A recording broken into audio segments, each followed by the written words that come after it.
I am Ferdinand Marcos, and I am the President of the Republic of the Philippines. I stand today on behalf of 110 million Filipinos. Of troops. They cannot succeed without the support of the people. We cannot succeed without the support of our people. I am happy to see that the reaction throughout the country is favorable.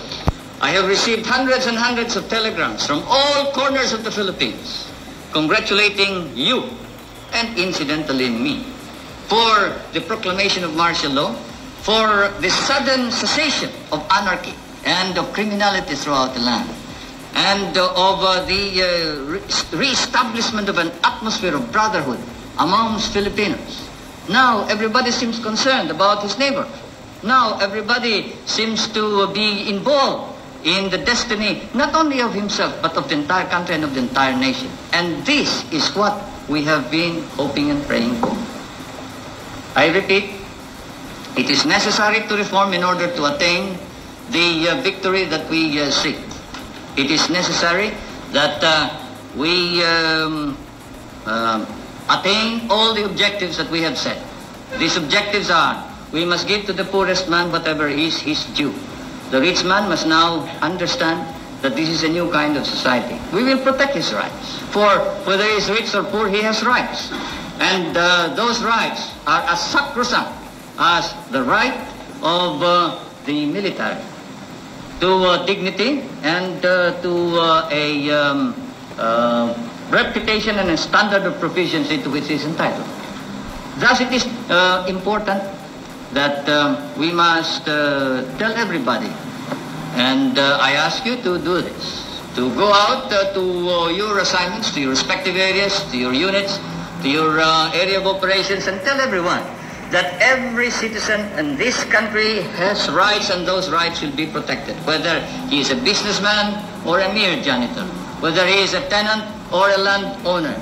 Those rights will be protected, but we will treat each other as brothers. The landlord must now learn to live with the tenant, and the tenant must be given his due. I am proclaiming today land reform throughout the entire Philippines. We must allow the tenant to now acquire ownership ultimately of his land, but he must engage in cooperative effort. We cannot just keep on subdividing land. We must cooperate. We must now establish cooperatives of production, cooperatives in irrigation, cooperatives in rural electricity, cooperatives in consumption, cooperatives in everything that we do, because we are a small nation and most of our people are small people. At the same time, we will protect business. We will protect investment, but not to the extent that business and investment will dominate the entire scene, dominate the Philippines, and that they shall dictate and rule the country. No. The business section need no fear whatsoever. As I have said, the soldier is not only courageous, he is not only humble, he is fair. Because that is his standard of not only living, but his standard for performance. That is his very life, that is his very meaning of his being a soldier. Fairness and justice. And so you tell each and everybody that they can expect fairness, justice. We will reform our society so we will weed out the corrupt in our government. We must do so because a corrupt government is an insult to the entire country. And it encourages rebellion, it encourages revolution. There can be no success, no victory, no achievement if we do not alter and change our political institutions so as to be able to remove the sterile and obstruct the attainment of the ideal that we have. The armed forces of the Philippines have set up a standard of their own. I know that you are engaged in cleaning up your own ranks. You are policing your own ranks. The Secretary of National Defense, the Chief of Staff have recommended, the major service commanders have recommended that we now establish a military commission to investigate, try and punish all personnel of the armed forces of the Philippines who may not perform in accordance with the exact standards, exacting standards of proficiency of the professional soldier. So yun mga kababayan, napakinggan nyo. O, diba marami kayong natutunan. O, parang kaboses yata talaga ni Congressman Sandro. Ano? In-upload ko ito kasi alam nyo kasi ang martial law, proseso po yan. Hindi po yung instantly i-implement mo agad, no. Dadaan pa po yan sa legislation, di ba? Correct me if I'm wrong. Yan po ay mangyayari lang po yan kung sobra-sobra naman ang karahasan. Lalo na po yung mga magrarally sa 21 September. Isa lang naman po ang layunin nila to remove the president, PBM. Bakit? Dahil ba malapit na lilitisin ito si dating Pangulong Digong? Sino ang gustong magpapatalsik sa kanya? Di ba yung mga Duterte, DDS? Gustong palitan ng Pangulo? Sa anong paraan? Kaya nga nagtatanong ko, anong basihan? Anong legal basis? Pag ang issue is corruption, mga kababayan, dekada na po yan. Sabi ko sa aking video, walang ni isang Pangulo na matapang para kalabanin itong mga kurakot na mga tao. Si PBBM lang siya ang nag-expose. Di ba? Siya ang nag-publish. Dahil alam niya kasi dekada na ang corruption sa bansang Pilipinas. Wala siyang magagawa kasi hindi niya administration yun yung mga nangungurap nung that time na yun. Kung mayroon man. Siyempre sa kanyang administrasyon hindi siya papayag. Natalamak ang korupsyon. Kaya nga siya na mismo ang nag-imbestiga Siya na mismo ang mag-witness sa mga lugar kung saan ang mga flood control na yan Sinadya niya talaga. Makikita mo yung inis niya. Sino ba naman hindi magagalit? Inasahan mo, nagbibigay ka ng pundo. Ang akala mo magandang proyekto, yun pala niluluko pala ang pamahalaan. Ginagatasan ng pamahalaan. Kasabwat yung ibang politician, kasabwat yung ibang opisyalis ng DPWH. Marami pa. 'Di ba? Nakakalungkot Ngayon, papatalsikin nyo si Pangulong Marcos Jr. para ipalit nyo yung pagnanakaw, ipalit nyo yung mamatay tao. Ano na lang mangyayari sa Pilipinas? Sige nga, kung sino pa yung matinong Pangulo, ginagawa niya lahat para mabigyan ng trabaho yung mga jobless na Pilipino galing sa pandemya. Ginagawa niya lahat para malibre ang mga ibang Pilipino nakaratay sa hospital dito sa Zero Billings. 'Di ba? Ginagawa niya ang lahat para mabigay ang titulo ng lupa sa mga magsasaka na dekada nila na inihintayan. Ang iba matanda na, ang iba na nawala na hindi nagagawa ng ibang pangulo. 'Di ba? Gusto niyong paalisin sa pwesto? Bakit? Kasing level ba ng pamumuno? Ni Piatos, si PBBM hindi. Wala siyang alam. Lack of knowledge, lack of skills, lahat. Wala siyang alam as in. Sa DepEd pa lang, palpak na. Mayroong ghost student. Panis na mga tinapay, expired na mga gatas. What the heck? Maawa kayo sa Pilipinas. Huwag kayo masyadong atat. Maghintay kayo. Ngayon, kung ang kinakasasangkutan nyo, yung mga issue nyo, problema nyo na yun. Kasi kayo mismo ang gumawa.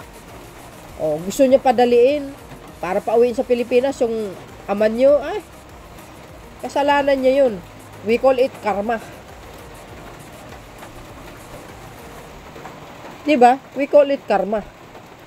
Wala maraming Pilipino ang nawalan ng buhay nung panahon niya. Kaya in-upload ko ito. Kasi magising ang mamamayang Pilipino. Ingatan natin ang bansa natin. Suportahan natin si Pangulong Marcos Jr. Walang katahimikan. Ang bansang ito, gahaman sa pwesto, gahaman sa power, gusto makaupo. Walang hiya. Wala naman nagagawa, wala naman achievement. Walang ginawa kundi lakwat sa dito, lakwat sa dini. Walang benefits na makuha ang tawag dito, walang benefits ang Pilipino sa mga ganyang klaseng mga lakwatsera rito, lakwatsare doon, di ba? Pagdating mo doon sa ibang bansa, sisirain mo ang Pangulo, sisirain mo ang bansa, my goodness. Ay nako. So do you think mangyayari yan? Mas malabo sa buga ng pusit. Yun lang masasabi ko. Ito, ang dating Pangulong Marcos Sr., maalala mo din talaga itong Pangulo na ito, napakagaling mamuno.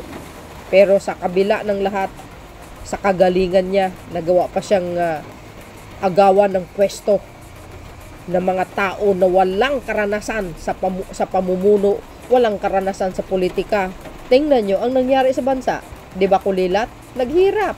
Ang daming OFW, maraming Pilipino nag-OFW mula nung panahon na yan.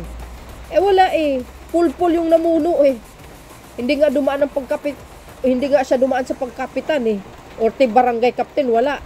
O kaya kagawad, wala. Housewife lang. Yun, learn and lesson dapat kayo doon. O iluluklok nyo, another empty brain. Sos, Mario Joseph. Yung isa naman, nagkaroon ng neck brace dahil sa flounder. Di ba? Sino bang pinakamagaling na Pangulo? Di ba? Maghanap kayo ng isang Marcos. Dahil sila lang naman talagang pinakamagaling na mamuno sa bansang ito Ngayon, mayroong isang Marcos, pipilitin nyo pang patalsikin na naman.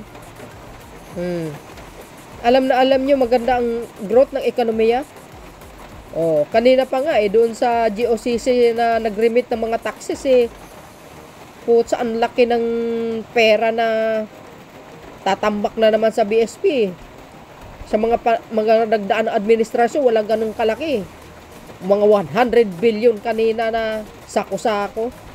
Under the Marcos administration yan. Yung mga pinuno nyo, walang kakwenta-kwenta. Walang ganyang kalaking pera na nakakolekta. Di ba? Sa kayo makakita ang klase yan. Even the Prime Minister ng Vietnam, pinuri si PBBM. Kahit sino na mga leaders, kilalang kilala naman tayo. Grabe itong mga tao. Ito kagahaman talaga sa kapangyarihan. Grabe talaga kayo, matindi kayo. Uhaw na uhaw sa kapangyarihan. Akala mo naman napakagaling mamuno lang niya. Di ba? Baka puro bulsa ang aatupagin, maubos yung kaba ng bayan. Grabe. Napakagahaman. Hindi lang nahihiya. Feeling magaling, wala naman ikagaling. Maloka naman ako. Sus, Mario Joseph. Ulti magsalita nga Utal-utal. Parang unprofessional. Aska lang ugali. Kaloka. So, sa tingin nyo kaya, pag nangyari patalsikin yung BBM, baka mas masahol pa ang kaguluhan sa bansang ito. Gulo yan. Maniwala kayo. At saka hindi makakaupo yan. Yung mga nag-aambisyon dyan, sigurado yan, matutulad yan sa Nepal. Kaya delikado siya pag nakaupo siya. Matutulad yan sa Nepal papatalsikin yan. Ay nako. Ganyan na lang ang bansa na ito. Walang katahimikan. Gusto uupo ka agad. Hindi makapaghintay sa 2028. Gusto mang agaw. Tulad ng ginawa ng mga nakaraan. Aagawin ng pwesto. Di ba? Gusto makaupo. Kahit sa snap election, natalo.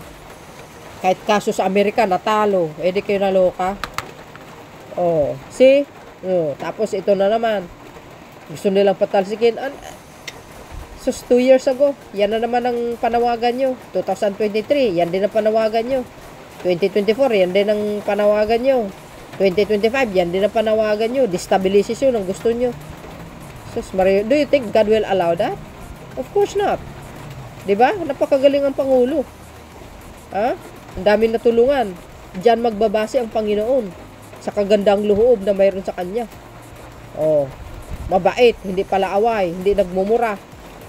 Nakafocus lang siya sa pagtutulong sa kapwa Pilipino. Ang dami. For sure, ang Panginoon.